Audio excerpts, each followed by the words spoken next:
Chef Stein convida.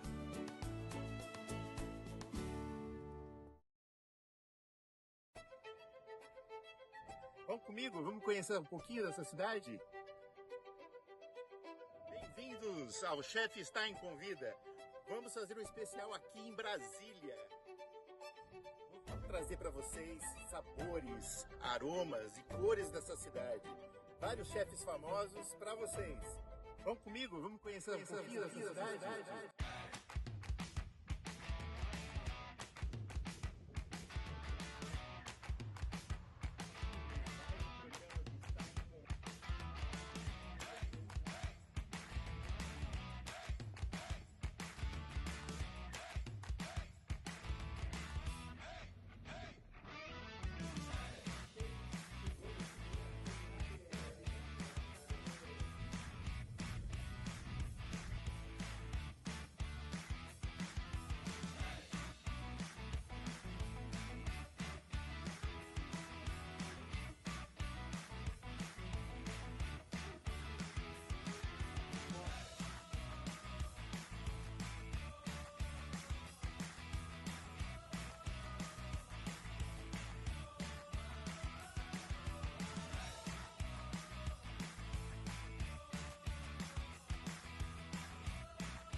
Olá, bem-vindos! Mais um programa de Stein Convida. Hoje estou em Brasília e com um convidado muito especial. Ele sai de Teresópolis, vem para Brasília e vai para todo mundo. No mundo, conquista o mundo com prêmios internacionais, volta para Brasília, conquista o palato de dois ex-presidentes, gente. Ele vai contar em detalhes essa história pra gente e hoje conquista a gastronomia da cidade e em torno.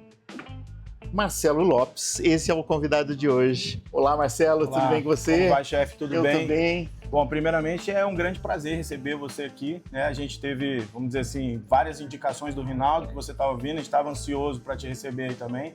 E Obrigado. É uma honra.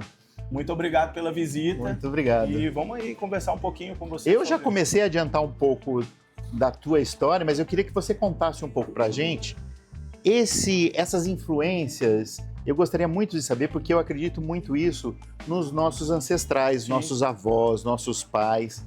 Tudo que a gente é hoje, né, Marcelo? Sim. A gente é resultado dessa cultura, Claro, sem até dúvida. alimentar, né? O que Sem a gente dúvida. comia na infância, É. o que nossa avó, nosso avô, Claro. nossos pais faziam, É. o que a gente gosta, o que não gosta. E hoje, esse olfato, esse palato apurado que você tem, provavelmente veio sendo construído por Sem todo esse dúvida. tempo. E eu queria entender de você como foi essa construção sua, cultural.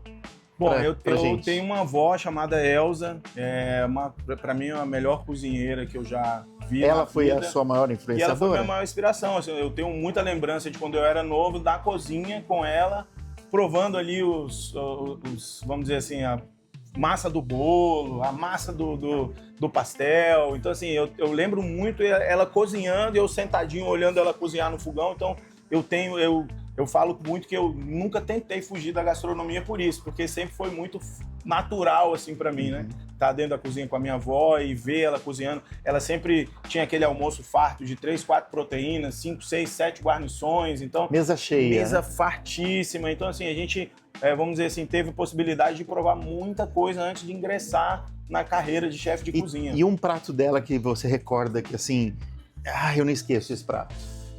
Tem um parmegiana que ela fazia, que pelo menos uma vez por ano ela tinha que fazer esse parmegiana. E tem um empadão de frango também, que foi o primeiro empadão assim, que eu me lembro que eu comi na minha vida e até hoje nunca provei nada parecido. Então, assim, são dois pratos que me dá aquela memória afetiva, né? A gente chama de custom food, aquela comida que você já tá ali há muito tempo com ela guardada ali no seu subconsciente, e quando você prova alguma coisa parecida, vem aquela Vem memória todas essas toda. lembranças, né, Exatamente. afetivas. Então a gente teve muito essa memória, vamos dizer assim, afetiva antes de ingressar na gastronomia, e quando a gente ingressou foi uma coisa meio que natural. Eu comecei lavando prato na Austrália, né, em Então, 2003. me conta um pouco, porque eu sei que tem o lado esportista. Sim, tem sim. Você é um surfista, já me contaram que super surfista e super esportista, adora esportes, Exatamente. adora manter esse ritmo junto com a gastronomia. Então conta um pouco dessa história de por que você foi para a Austrália? Foi por causa do surf? Então, eu fui para a Austrália porque na época eu era cabeludão, achava que eu era surfista, né? E aí o único lugar assim que a gente conseguia trabalhar e surfar e se manter era fora do Brasil. E ser jovem, né? E ser jovem, e fora do Brasil. Então, assim, não dava para eu ir aqui para o litoral nordestino, ou litoral sul aqui, ou sudeste aqui, para, vamos dizer assim, surfar e trabalhar para, vamos dizer assim, sustentar, né? Mas essa experiência internacional mudou a sua vida? Olha, eu virei uma outra pessoa, né? Eu costumo dizer que a gente abre a cabeça assim, sai uma outra pessoa de dentro do nosso corpo, porque a gente aprende uma cultura diferente, uma linguagem diferente, no meu caso, uma gastronomia diferente. Então, assim, tudo que a gente aprendeu lá foi muito importante para o caminho que eu continuei pós-Austrália, né? Então, a Austrália foi uma porta de entrada muito boa para minha vida na gastronomia e onde também eu descobri que poderia ser um bom chefe de cozinha, porque todas as pessoas que eu cozinhava naquela época falavam isso para mim. Cara, essa é a melhor comida que eu já comi na minha vida. Poxa, o melhor peixe que eu já comi na minha vida. E eu comecei a pegar aquela sementinha ali e plantar dentro de mim. E aí cresceu aquele amor pela gastronomia. Hoje eu sou completamente tomado por esse amor. E fico até emocionado, mas assim, quem gosta de gastronomia, quem conhece cozinha, sabe que a gente faz com amor. A gente chega aqui... Vem da alma, né? A gente chega aqui tentando, vamos dizer assim, fazer o 100% pro cliente. Logicamente, a gente é humano, tem vezes que não dá certo. Eu tive até essa pergunta aqui agora nos nossos bastidores, aqui, se tem muita reclamação. A gente até tem algumas reclamações sobre atendimento, mas graças a Deus a nossa comida é muito bem aceita. Então a gente está há 8 anos aqui no Brasil já com o Blend Bolcherry aberto e 4 anos com o Italianíssimo aberto. E até hoje, graças a Deus, sucesso absoluto. A gente sempre com casa cheia. Então, assim, a gente tem muito a agradecer a Deus, né? E todo esse caminho que ele fez a gente percorrer para chegar até aqui. Então, assim, a gente é muito grato e honrado também. É isso. Maravilha. Me fala uma coisa, a época da Austrália foi de que época a que época? Fiquei de 2003 até 2009 na Austrália. Aí quando você volta para Brasília, você veio direto para Brasília. Vim direto para Brasília. Aí acontece algo maravilhoso na sua vida, não foi? Exato. Você começa com a sua hospitalidade, com a sua comida, a servir, e você fez isso para 2 ex-presidentes do Brasil. Exato. Né? Conta pra gente o que é cozinhar para um presidente, o dia a dia, o que eles pedem, uma curiosidade, se puder contar pra gente. Legal. Não é? Vocês não têm essa curiosidade? Legal. O que um presidente, ele come todo dia comida especial ou um arroz com feijão e batata também entra ou não? E também os convidados que chegam até lá, quem são? E já emendando essa pergunta, uma coisa muito importante. Como está na presidência, a questão da brasilidade, se tem um cuidado com os insumos, com as comidas brasileiras, de mostrar isso, a cultura. Sim. E vou perguntar mais uma coisa, além da comida brasileira, a influência do cerrado. Tem isso? Existe isso na sua cultura gastronômica? Então, na minha cultura gastronômica, eu tento trazer sempre esses elementos aqui do cerrado, os elementos da nossa gastronomia brasileira. Mas quando eu cheguei assim, no auge da minha carreira, eu percebi também que quando você cozinha para as pessoas, se você fizer um arroz bem feito, já vai ser maravilhoso. Então, quando a gente chegou a cozinhar para Dilma, na época, no caso, eles tinham um cardápio lá já há mais de 10 anos. Uhum. Então, os chefes que chegavam lá iam seguindo esses cardápios. Esse foi em que período? Isso foi de 2018, não, 2015, perdão, foi de 2015 a 2018. E aí, no primeiro dia já de trabalho, eu perguntei, cara, eu posso bolar um cardápio? Aí ele falou, você vai ficar tranquilo, mas você sabe se der problema, a responsabilidade é sua. São 36 convidados e tal. Não, beleza, posso fazer o cardápio? Pode. E aí, graças a Deus, fui super elogiado. Depois da minha, terceira semana de trabalho, recebi uma carta de elogio. Porque eu exatamente tinha saído do cardápio tradicional, que tinha ali sua brasilidade, tinha ali seus pratos franceses, aquele coisa ítalo-francesa. Mas você trouxe a sua personalidade com a sua comida lá, consegui colocar minha personalidade. E aí não teve mais cardápio. O nosso cardápio ficou sempre envolvido com o chefe Marcelo Lopes. Então, a gente tinha a entrada, o prato principal, a sobremesa, a sopinha. Ela adorava sopa também, então a gente sempre mandava uma sopa para ela. A gente está falando aqui do avião presidencial, então eu cozinhava para o avião presidencial, era chefe exclusivo desse avião, então eu não podia nem deixar uma outra pessoa fazer, então era eu. Às vezes a gente tinha que estar lá 3 horas da manhã, a gente tinha que estar lá 6 da manhã, 5 da manhã, dependendo do horário qual o voo ia sair. Porque tem a questão de segurança também, fala que vai sair 5 horas, mas na verdade vai sair um outro horário, então a gente que trabalha nos bastidores não tinha muito esse, vamos dizer assim, esse schedule que ela passava de horários, mas a gente sabia que tinha que produzir o alimento e entregar. Então, como vamos dizer assim, no total ali do tempo que eu trabalhei ali com ela, graças a Deus eu não tive nenhum problema. Ela sofreu na época um impeachment, né? E aí veio o Temer também, então comecei a trabalhar para o Temer também. Trabalhei quase 2 anos para o Temer também. E assim, o que a gente vê quando a gente está na gastronomia é que assim, quando a gente alcança esse, vamos dizer, esse patamar de cozinhar para a presidência, a gente até acha que é um negócio, nossa, meu Deus, mas você vê assim, como chefe de cozinha, você fala, cara, é uma coisa normal, como se eu estivesse cozinhando para o seu José ali da esquina, mas que a gente faz com amor. Então, assim, independe se é para o presidente ou se é para o porteiro do prédio, a gente vai fazer com o mesmo carinho, o mesmo amor. E é claro que sem dúvida, com bastante, né, orgulho assim, de você estar cozinhando para um presidente. Mas a gente tem que se orgulhar também do seu Zé da portaria vir aqui sentar no meu restaurante. Quer dizer, ele veio também me prestigiar e a gente precisa... Exatamente isso que eu queria perguntar para você agora. Você conseguiu trazer esses sabores que um presidente come para o seu público experimentar aqui? Exato. Nos seus restaurantes? Exato, sem dúvida.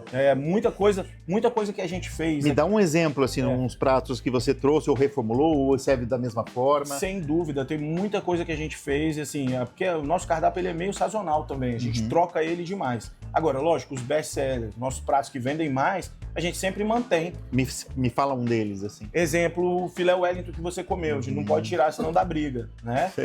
Tem um já filé tem fã-clube aqui que vem. Exatamente, tem alguns pratos aqui que a gente não pode mexer, algumas sobremesas. Exemplo, a gente tem um rodízio de guarnições no Blend Bocherry. Nossa, pessoal, esse rodízio é algo assim... Eu coloquei a primeira ponta na boca, assim, já... Aí começou explosão de sabores. Que bom, que bom. Aí eu fiz um comentário na mesa, eu falei assim, cara, olha como a personalidade e o caminho que você traça tá muito nítido, né? Muito...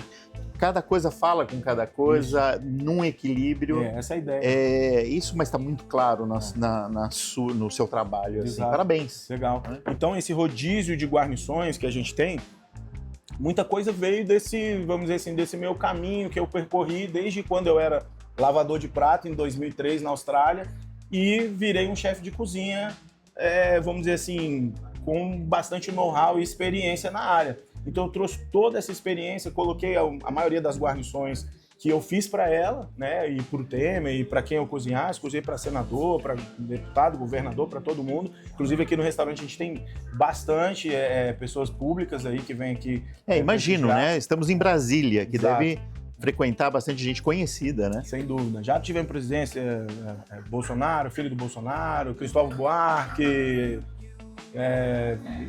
Gin Argelo, eu lembro de Paulo Otávio. Atende de direita à esquerda, não tem problema nenhum. Porque... Já atendi muita gente mesmo. Então, assim, trabalhei num restaurante chamado Botarga, no Lago Sul, onde a gente também tinha, assim, um público da política, assim, fortíssimo, né? Então, assim, eu conheço muitas figuras, assim, do meio político e a gente conseguiu traduzir tudo que a gente faz para eles para também o cliente comum, aquele cliente que quer também uma alta gastronomia. Que gosta de uma boa comida. Exatamente, né? Quer comer alguma coisa, vamos dizer assim, especial, né? E a gente conseguiu trazer isso tanto para o cardápio do Italianíssimo quanto para o cardápio do Blend.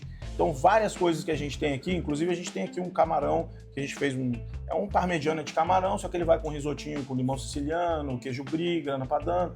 Esse negócio, a primeira vez que ela comeu, ela falou que era o melhor camarão que ela tinha comido e tal. Esse então, no Italianíssimo. Esse era no voo que a gente fazia para ela. E agora ele tem aqui no cardápio do Italianíssimo também. Então, purê de barô, ela pedia sempre. A gente tem uma sopa de abóbora com mel e gengibre que ela gostava muito. E aí, em alguns momentos aqui em Brasília tá um friozinho, a gente coloca esses caldos e sopas também que a gente sempre tinha que fazer. Porque no voo sempre tinha que ter uma sopinha. Então, assim, dependendo do voo, se ele era comercial, vamos dizer, interno, né? Ou se ele era um voo internacional, era diferente. Então, ali, às vezes era café da manhã, almoço e lanche. Às vezes era café da manhã, almoço, lanche, jantar. Aí tinha sopinha no final. Então, dependia muito de onde ela ia. Eu lembro que ela foi uma vez para Portugal, morreu um presidente muito famoso, antigo de Portugal, e foi uma equipe gigantesca. Então, nesse dia, eu realmente trabalhei pra caramba. Assim, não foi brincadeira. A gente trabalhou assim... Eu lembro que a gente trabalhou de 7 da noite até as 8 horas da manhã sem Uma curiosidade, parar. quando você está num avião presidencial, quando você vai fazer a comida pro presidente, você cuida só do presidente ou de na verdade, toda a equipe? Então, a gente tem uma, vamos dizer assim, a gente tem uma parte de funcionários que cuidava do escavo, que a gente chama, que são as pessoas que acompanham, a Polícia Federal, o nutricionista, que vai toda uma médico, equipe junto. Né? O pessoal dela. E aí tinha um avião presidencial, que esse avião presidencial tinha uma cabine para 8 pessoas, e aí atrás dessa cabine tinha vamos dizer assim, um corredor para 36 lugares. Então a gente cozinhava o dela em especial, com prataria diferente, com porcelana diferente, e para a parte de trás a gente cozinhava um outro tipo de alimento. Tanto é que no dela tinha 3 opções de carne, né? Carne branca e carne vermelha, né? Tinha 3 opções de sopa, tinha 3 opções de saladinha. Então a gente tinha que dar algumas opções, variedade, né? E aí, dependendo do voo, às vezes tinha 2, 3 aviões que iam junto. E a gente fazia todo esse para todos eles. Eu cuidava nessa empresa, chamava International Meal Company, né? É uma empresa que já tem mais de 50 anos aí no mercado. Eles são, inclusive, a maior empresa de comida fora de casa da América Latina. São grandíssimos, são gigantes. Eles tinham um contrato, eles têm um contrato com a Presidência da República há mais de 30 e poucos anos.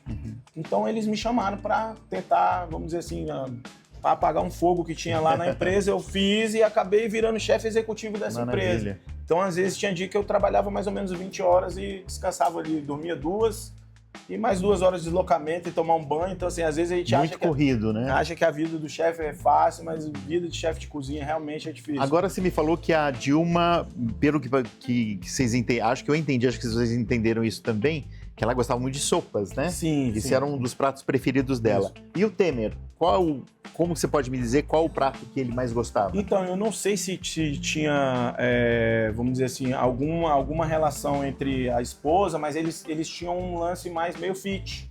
Tá. Ela mesma gostava de legumes só no vapor, sem sal, sem azeite, né? Então, era sempre um peixinho ou um frango, alguma coisa assim bem leve. Mas a gente dava as 3 opções também, mas eu acredito que ele comia a nossa comida, vamos dizer, a especial, né? Essa comida assim mais vamos dizer assim, como se fosse uma dieta, era mais para a esposa dele. Mas, assim, um gentleman ele, sabe? Um cara muito educado. Então, todas as vezes que a gente teve a oportunidade de olhar, ele sempre, né? A gente sabe que é meio difícil você chegar nessas pessoas, até porque são pessoas, né, que tem vamos dizer assim, um campo de segurança gigantesco, né?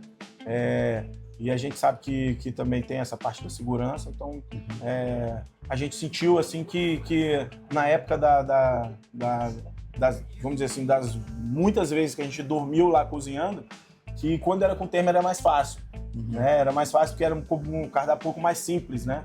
E a Dilma a gente tinha que agradar um pouquinho mais, que ela realmente era bem exigente no sentido de fazer tudo certinho. Eu lembro que uma vez eu tive que viajar e fiz vamos dizer assim, um gold standard, né, que a gente chama, que é um prato já montado com todos os molhos, já tinha feito tudo, os molhos, as frituras, tudo que tinha para fazer. Você vai montar assim, assim, assim. E eu recebi uma ligação falando, Marcelo, olha, nunca mais faça isso, porque quando chegou lá, já descobriu que não foi você que fez. Ela queria você lá fazendo. A montagem, e era só montagem. Então, assim, às vezes a delicadeza... Eu acho que ela confiava muito, eu quero ele aqui montando pra mim. E a delicadeza que algumas pessoas não têm. Uma vez tem uma história legal, fui fazer uma consultoria num restaurante aqui no Pier 21, em Brasília, e aí era para um evento que a gente estava tendo aqui, comida de boteco, alguma coisa assim, e eu fiz um negócio bem bonito, bem legal, ensinei para todo mundo, tirou foto e tal, tudo certinho. E aí eu senti dos funcionários assim, cara, se você fazer, nem deram muita atenção, eu tenho... Sei lá, fala que eu tenho cara de lutador, de personal trainer, mas não tenho cara de chefe de cozinha, então até eles acreditarem que eu era realmente muito bom, então eu tive que mostrar isso pra eles. E aí, não, tá aqui, tá tudo certo, não é fácil, tá. Eu fui pra casa. Aí quando chegou em casa, o dono me ligou. Falou, cara, Pô, você me mandou uma foto do negócio e agora tem outra coisa totalmente diferente aqui. Eu falei, não, mas tem o seu chefe de cozinha aí, que falou pra mim que sabia tudo, que eu não precisava nem preocupar que ele ia fazer exatamente igual. Quando eu cheguei lá, tava tudo ao contrário. Tudo trocado. Aí eu fiz de novo e assim, é aquele negócio. É o pouquinho a mais que as pessoas não querem fazer.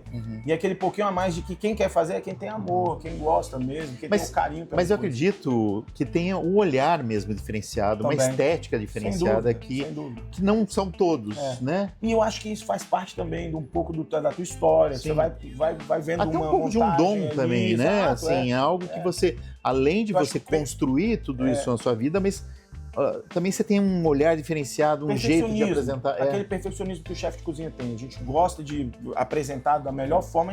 Eu acredito que o prato é uma tela de arte, onde Também você acho. vai produzir ali a melhor coisa que você conseguir. Em relação à cor, em relação à textura, sabores. Então, é isso que a gente tenta fazer. É transformar ali aquele prato ali numa tela e fazer uma pintura. É mais ou menos por aí. Maravilha. Me conta uma coisa.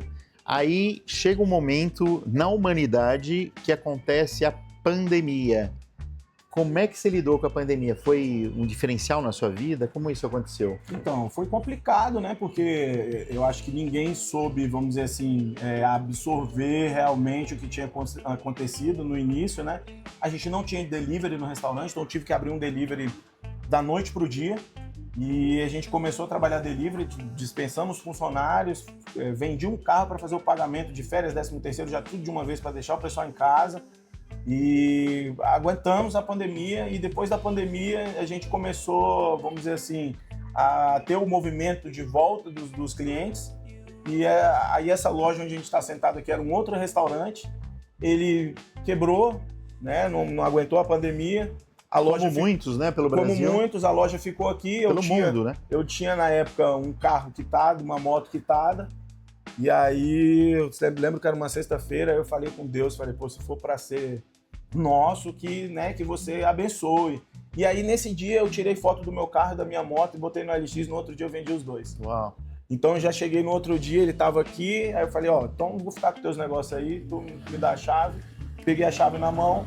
E aí nasceu o restaurante Italianíssimo, de uma época assim onde ninguém acreditava que poderia ter alguém com a loucura igual a minha de abrir alguma coisa, né? Numa época de pandemia, né? E eu acreditei, graças a Deus deu certo. Italianíssimo hoje é um sucesso absurdo aí em Brasília. E a gente tá muito feliz. A gente, inclusive, tem uma outra unidade. Você tá com quantas lojas hoje? Hoje a gente tem 3 lojas, né? A gente tem uma outra unidade do Italianíssimo no Mané Mercado, que é um centro cultural aqui de Brasília maravilhoso. Eu fui visitar e vou mostrar para vocês também. Muito legal lá também. Então, assim, a gente é muito feliz porque numa época de, vamos dizer assim, de muita turbulência, a gente conseguiu pegar tudo isso e transformar vamos dizer assim, numa felicidade pra gente. É isso. Marcelo, agora a gente está falando da pandemia, eu queria saber como, então, você já falou um pouquinho agora, como passou pela pandemia, como você conseguiu se reinventar e hoje você tem várias casas muito importantes aqui na cidade e no Distrito Federal. E como o nosso público é muito de empresários também na área de alimentos e bebidas, ou pessoas que estão querendo abrir um restaurante e não entendem dessa área, mas tem curiosidade, aproveitar a tua sabedoria, o teu conhecimento, toda a tua história e perguntar para você como é administrar, são 4 casas, hoje em dia, como é essa parte administrativa, como é cuidar do financeiro, como é cuidar das contratações. Hoje está muito difícil a mão de obra, porque eu dou consultoria no Brasil todo e o que eu mais escuto hoje no Brasil todo é mão de obra está dando muito trabalho. Isso tem a ver com a geração Z? O que você acha? Então, eu vejo a mão de obra como um problema que a gente teve da pandemia. E aí eu vou te explicar pelo que eu vi aqui no meu dia a dia. Exemplo, aquele cara que era garçom, que tinha um pouquinho mais de, vamos dizer, condição financeira, ele saiu, comprou um Uber e está trabalhando de Uber. Aquele cara prestador de serviço da cozinha, o pia, o copeiro, o pessoal da limpeza, esse que tinha um pouquinho a mais, comprou uma moto e foi fazer iFood. Então você ficou já depois da pandemia, com um mercado muito escasso em relação ao labor, tá? Depois disso, a gente viu que a pandemia também deu, vamos dizer assim, um problema monstruoso econômico também. E sem contar com esse problema econômico que deu, que a gente já sabia que o mercado não ia voltar tão rápido, a gente teve também os auxílios. Então, esses auxílios hoje em dia, se o cara for sair de casa para ganhar um salário mínimo, às vezes ele prefere os R$600 para não trabalhar. Então, dificultou muito a nossa vida no momento em que a gente passou pela pandemia e teve que perder essa boa parte de garçom, de maître, de pessoas que tinham um pouquinho mais de, vamos dizer assim, know-how para atendimento e até mesmo dicção e aparência, tudo aquilo que a gente busca num salão, e a gente não busca muito esse lance de aparência, até porque aqui a gente gosta de trabalhar com todo mundo, vamos dizer assim, no seu estilo. Chefe, meu cabelo tá estranho. Não, seu cabelo é seu cabelo, você trabalha com o seu cabelo. Ah, tá bom assim? Tá bom assim, eu só quero que você esteja uniformizado, né? Mas assim, hoje em dia a gente vê uma dificuldade muito grande em você encontrar. A geração Z, a gente percebe que é uma geração onde teve muito mimo. E além do muito mimo, aquele negócio da entregar sem dar a vara para pescar, vamos dizer assim. Então ele não ia atrás do peixe, o peixe já vinha pronto, com batatinha ali, com vegetais, e aí tá tudo certo. Quando ele foi para a vida real, e aí a vida real é bem diferente. Bate a porta a vida, né? Aí você é cobrado no trabalho. Aqui, por exemplo, a gente já teve rapazes de vamos dizer assim, pouca idade. Se você fizesse uma cobrança, ele pegava as coisas e ia embora.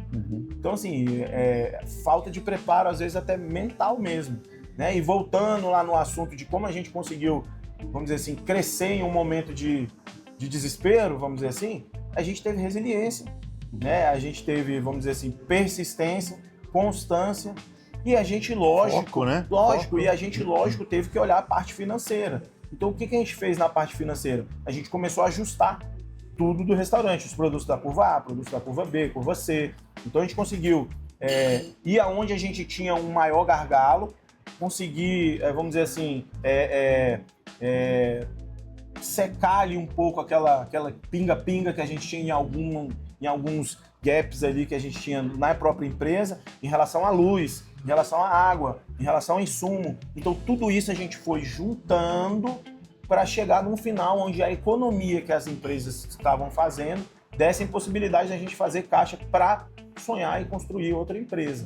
Então, assim, a gente acreditou muito, teve muito lado de Jesus Cristo, que a gente é devoto assim, de Deus, então, assim, a gente sabe que tem a mão dele em tudo, e nesse caso não foi diferente, e ele deu esse suporte mental que a gente precisa, que é daquela perseverança de, poxa, vai dar certo, eu vou apostar porque Deus está comigo, eu vou conseguir. Eu acho que essa parte da mente positiva também faz muita diferença para você alcançar o sucesso. Porque às vezes a gente vê a pessoa com sucesso e acha que não passou por nada, né? E a gente vê ali que o sucesso faz você entender que tudo o que você passou que te levou a chegar naquele lugar. E não o que você faz, mas todo o teu caminho, tua história que te levou aonde você está. Então a gente entende que desde a lavação de prato que eu fazia lá na Austrália, onde eu comecei a me envolver muito com gastronomia, foi dali que começou a vir, vamos dizer assim, essa última fase da minha vida. Eu lembro que eu tinha um food truck, e aí eu investi R$100 mil nesse food truck, e aí eu tinha 2 funcionários, esses 2 funcionários me abandonaram na época que eu trabalhava na presidência, né, com o avião da presidente Dilma, e aí eu já fazia todo esse trabalho que eu te falei aqui, e eu saía desse trabalho correndo e ia para esse food truck para abrir ele. Então, naquele momento ali, eu tinha 2, 3 horas de descanso por dia, de 24 horas, e aí eu acho que Deus olhou para mim e falou assim, cara, esse cara merece. Eu vou dar alguma coisa para esse cara, porque ele é um guerreiro. Então, eu acho que a guerra da vida faz parte do teu futuro, né? Então, você não tem futuro se não tem guerra. A gente precisa ter objetivo também para não ficar correndo por todos os lados. E aí, meu objetivo era gastronomia. Não desfoquei. Minha mãe reclamou muito. Eu era gerente de banco, eu era gerente do Unibanco. Uau, mudou completamente, né? Totalmente. Então, assim, eu criei um amor pela gastronomia desde criança. E quando eu entrei numa cozinha industrial, eu vi todo aquele amor que eu tinha ali. E eu falei, cara, eu quero isso aqui pro resto da minha vida. Eu não quero mais parar de fazer isso daqui. E dali em diante, que de 2003 até hoje, a gente está aí cozinhando sem, vamos dizer assim, sem cansar, porque a gente sabe que faz parte do trabalho, né? É cansativo, é barulhento, é estressante, é gritaria, mas que no final do dia é um negócio tão gostoso Quando e tão a pessoa prazeroso. come tua comida e Acabou, balançou a cabeça ali depois do primeiro garfada. e mostra, né, aquela passa satisfação. toda aquela agonia que você viveu ali antes de O entregar. serviço, né? O servir é muito bonito, muito né?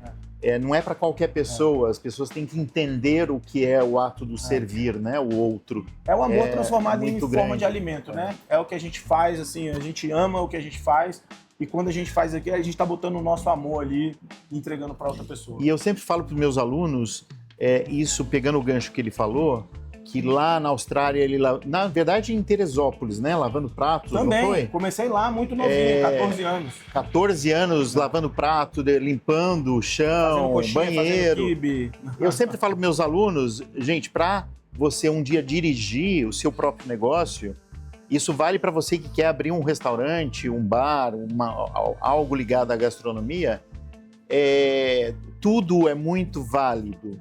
Limpar o chão, ir para a cozinha, ir para o bar, fazer um coquetel, entender como se for o processo da cozinha, como fecha uma conta, tudo isso vai construindo um gestor que depois entende todo o processo. Então, quando vem um funcionário e fala o que nós vamos fazer, isso já está na ponta da língua, porque você vivenciou tudo isso. Exatamente. Né? E o que a tua história te trouxe até ali. O que a gente vê muito, chefe, hoje, até como você é um consultor, a gente vê muito hoje as pessoas economizando nessa parte. Uhum.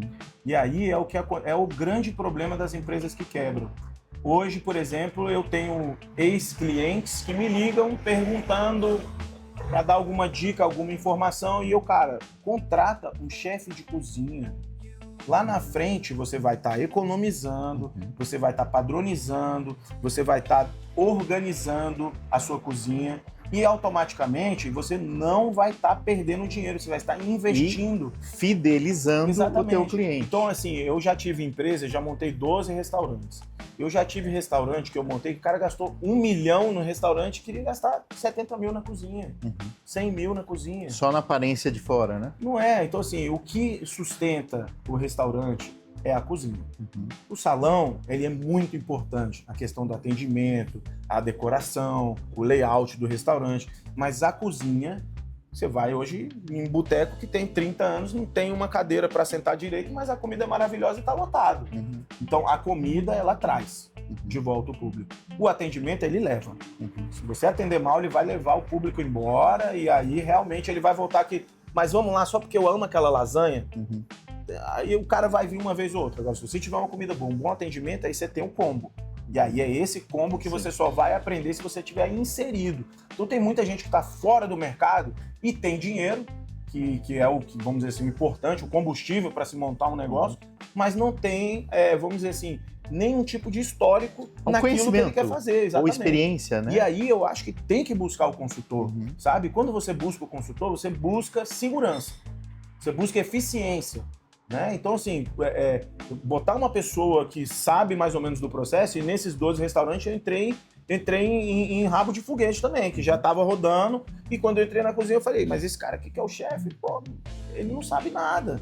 Então, assim, a gente vê muito o mercado hoje com pessoas que não sabem muito, porque quando você faz uma faculdade, um curso, na verdade, técnico de gastronomia, que não é uma faculdade em si, as pessoas saem de lá achando que são chefe de cozinha porque monta a ficha técnica. Só que aí cai numa cozinha com 50 pedidos e aí surta, chora. Não, fora a questão do dom da mão, do equilíbrio dos temperos. E aquele lance que eu te falei, o chefe de cozinha tem que ter cabeça forte.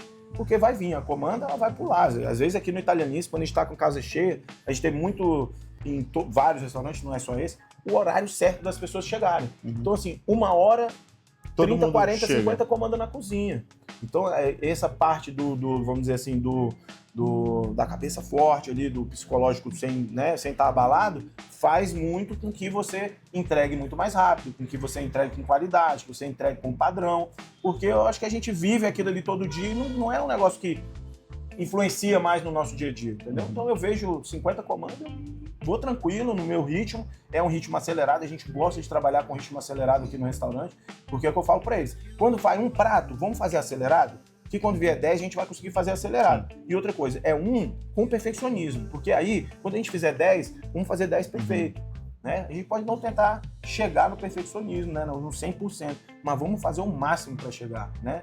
Não quero falar em número, não vou falar 98, 90, mas vamos fazer para chegar no 100. O máximo possível. Lógico, essa que é a ideia. Eu queria aproveitar todo esse conhecimento, toda essa sabedoria na área de gastronomia e para você que está querendo montar esse restaurante ou querendo saber mais, ou que já tenha o seu próprio restaurante, né?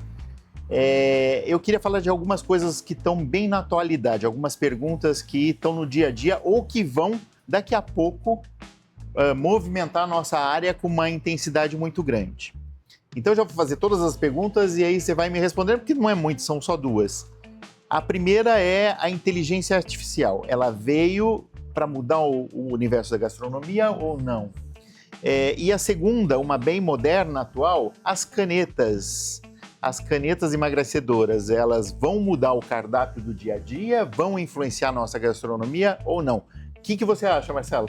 Então, em relação à inteligência artificial, a gente aqui no restaurante já está trabalhando assim fortíssimo com uma, a gente chama ela de Luna. Ela já responde todos os WhatsApps, já faz as reservas, já manda para atendimento humano quando a gente precisa.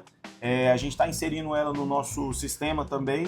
E aí, dentro do nosso sistema, o cliente vai poder chegar na mesa, acionar um QR Code e fazer o pedido para sair direto na cozinha. Ele não vai ter contato com o garçom. E a gente tem aqui muito cliente no restaurante que veio já desde que a gente abre. Então o cara chega aqui, ele nem precisa do garçom, ele já sabe o que ele quer, e às vezes a gente está naquele tumulto, movimento muito forte. Então se ele tiver essa, vamos dizer assim, uma outra ferramenta, onde ele possa melhorar ali o atendimento dele, e é o que a gente busca, melhorar o atendimento, vai ser muito mais fácil. A gente está buscando essa inteligência artificial também para reconhecimento facial. Então você vai passar aqui, vai passar na frente da câmera, ela vai te reconhecer, vai falar o dia que você veio, qual foi o pedido que você fez, se você comeu sobremesa. O histórico, exatamente, que você mais gosta. Se você tomou um cafezinho, né? Ela inclusive pode sugerir o que você vai falar nessa mesa. Se você tiver deixado o nome, ele vai falar inclusive o nome.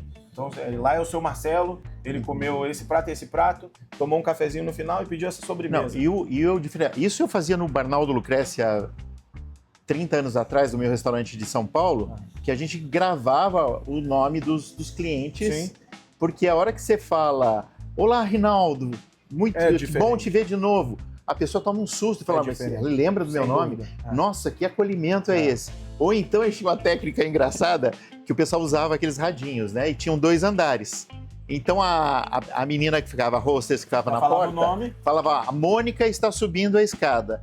Então, quando a Mônica subia a escada, alguém chegava e falava assim, Mônica, muito bem-vinda novamente. A Mônica tomava um susto e falava assim, como todo mundo sabe meu nome aqui, né? É isso, a ideia da inteligência artificial é realmente a gente conseguir, vamos dizer assim, pegar esse gap, esse buraco que ficou no serviço e tentar melhorar. Exemplo, você não vai ver mais telemarketing hoje em dia. Telemarketing meio que acabou, né? Então a inteligência artificial ela vem para tomar muito posto de trabalho. Então cabe a gente, empresário, vamos dizer assim, absorver e assimilar ela da forma mais rápida possível, porque quanto mais você demora, mais você vai ficando para trás. Ela veio para ficar, né? Inclusive tem gente que fala que se hoje em dia você não usa pelo menos 15 minutos de inteligência artificial na sua vida, que tem alguma coisa errada. Eu tô com alguma coisa errada que eu ainda não uso. Mas aqui no restaurante, graças a Deus, a gente está começando a fazer, está começando a usar. E a gente acredita, sem dúvida. Porque, por exemplo, vou te dar um exemplo. Nosso grupo, a gente está abrindo um grupo dos 2 restaurantes. E esse grupo, ela mesma vai conversar com o grupo. Então, por exemplo, vai estar aqui perto de meio-dia, ó, que tal almoçar hoje e tal, vamos dar uma sobremesa para você vir aqui. Ou vamos dar um desconto na garrafa. Então ela vai fazer essa parte comercial também. Entendi. Além de só responder... Entendendo o perfil do cliente, trazer o cliente, captar o cliente. Eu sei que a Mônica gosta da sobremesa daqui. Fala, hoje eu quero te dar a sobremesa daqui. Sem dúvida. Acaba atraindo também. Dúvida. Então a gente vai abrir esse canal. Na questão de... Você já falou que terá um sistema de leitura que vai automaticamente para a cozinha. Uma experiência própria, esses dias eu fui numa padaria lá em Limeira, na minha cidade, e um robô nos atendeu. O robô veio, a gente fez o pedido, o robô veio trazer todo o pedido. Já é uma realidade, né, Já é uma realidade, sem dúvida. Já tá aí, né? Tanto é que esse robô do Elon Musk, ele tá cobrando 30 mil, 40 mil dólares, que é um robô que custa, sei lá, 200 mil dólares, ele tá vendendo de graça, porque ele quer, vamos dizer assim, popularizar o negócio. E aí, depois que ele conseguir provar, eu acredito até pelo carro elétrico, que a gente tinha um pouquinho de preconceito e tal, mas ele tem carro elétrico com 300, 400 mil quilômetros rodados de Uber. Então, assim, funciona, dá certo, né? Então, assim, o pessoal agora está começando a migrar também, e eu acho que vai ter essa migração de um funcionário que tem carteira assinada, tem vários tipos de encargos de imposto, lei trabalhista, um período específico de trabalho para o ser humano, e a gente sabe que o robô vai trabalhar 24 horas sem reclamar, sem nada, sem entrar na justiça. Então, eu acho que vai ser uma coisa natural, que vai substituir muitos postos de trabalho, os robôs também, que são todos com inteligência artificial, né? Bom, a outra pergunta que você fez foi no sobre as canetas. Das canetas. A gente vê que hoje é uma realidade. Eu lembro há muito tempo atrás, chefe, que o pessoal perguntava para mim, mas e comida vegetariana? E comida vegana? Você não vai fazer? Pô, mas sem lactose, tem que ter alguma coisa sem glúten. E a gente pensava assim, pô, mas isso é um nicho do mercado muito pequeno ainda, assim. Hoje eu tenho aqui no Italianíssimo um restaurante que vende mais de 1000 pratos de massa por semana e deve sair mais ou menos 5 sem glúten. Mas a gente tem. Então, assim, aqui no restaurante Blend Bolcherie, eu sou um restaurante especializado em carne, mas 95% do meu rodízio é vegetariano. E 50% desse rodízio é vegano. Então, assim, a gente consegue atender todos os públicos, né? E a gente vai... uma qualidade no paladar. E com uma qualidade no paladar. E a gente entende que a caneta vai trazer esse outro mercado também, no sentido de você fazer um cardápio específico para eles, de entrada, prato principal e sobremesa, uma coisa mais reduzida, né? Ou, de repente, os chefes começarem a estudar o que a tizerpatida não associa muito na hora da digestão, para a gente começar a fazer pratos que são mais digestivos, que te dão um bem-estar melhor. Então, eu acho que vai vir mais para esse lado, da gente conseguir aprender com as canetas. E é uma realidade gigantesca já em São Paulo, em alguns lugares. Acho que no mundo, né? No mundo inteiro. Já tá... Restaurantes e lugares que atendem, né, as pessoas que usam a caneta com sistemas diferentes de cardápio, né? E eu acho que a gente vai conseguir, em pouco tempo, chegar nesse nível aqui também. Enquanto isso, eu não tenho uma coisa específica para as canetas, mas você não é a primeira, nem a segunda, nem a terceira, nem a quarta pessoa me perguntando sobre esse assunto. Então, a gente, em algum momento, vai ter que sentar para conseguir fazer alguma coisa, perto, né? Sem dúvida, né? Porque é uma realidade. A gente fugiu um pouco do veganismo, virou uma realidade. O vegetarianismo virou uma realidade, né? O pessoal que tem intolerância à lactose, não tem nada a ver isso daí. Hoje é uma realidade, né? O pessoal do glúten, hoje é uma realidade. Porque a gente, com estudos, conseguiu perceber que esses alimentos te trazem um pouquinho de, vamos dizer assim, indigestão, insatisfação, e a desidratação tem esse problema. E dependendo do alimento que você come, se ele é muito gorduroso, se ele, né, dependendo do que você come, não tem uma digestão legal. Então ele ataca muito o seu sistema gástrico ali. Então o chefe de cozinha vai ter que vir para esse lado mais, vamos dizer assim, nutricional, para entender tudo isso. Exatamente, porque não adianta a gente falar, não, o cara dá desidratação, mas a gente vai fazer uma feijoada mini para ele. Não vai funcionar. Né? Então, vai encher demais. Não adianta, não é tamanho. Então são composições, né? É entender toda a estrutura, exatamente, né? É isso aí. Bom, gente, pessoal, acho que aqui a gente está finalizando a nossa belíssima entrevista com ele, Marcelo Lopes, aqui de Brasília. Quero agradecer muito, Marcelo, a disponibilidade, a hospitalidade e as explosões de sabores que eu tive a experiência aqui, que são maravilhosas. E queria falar para você como é que o público consegue chegar até você quando estiver visitando Brasília, aonde eles vão, ou no site onde eles te procuram para conhecer o teu trabalho, por favor. Então, a gente tá no Instagram, a gente tá no TikTok, Instagram, todas essas redes sociais aí, com o restaurante Italianíssimo e o restaurante Blend Bolcherie. Bota @Blend Bolcherie, @Italianíssimo, que vocês vão conhecer o trabalho do chefe. Eu vou ficar muito honrado de ter vocês como seguidores aí e acompanhar nosso trabalho, e quem sabe um dia encontrar com vocês aqui no restaurante também, sem dúvida. Maravilha. A gente quer agradecer aqui o chefe também, muito obrigado, aqui é uma honra. Obrigado. A gente recebeu o chefe aqui com muito carinho. Estamos aqui num horário, vamos dizer assim, diferente do que a gente faz, né? Que já passou o almoço, a gente está aqui tranquilo. Então, assim, a gente está bem à vontade aqui, foi uma entrevista maravilhosa. E a gente agradece aí o pessoal do programa. E até a próxima visita do chefe. A gente vai ficar esperando ele voltar. Tchau, pessoal. Obrigado. Obrigado.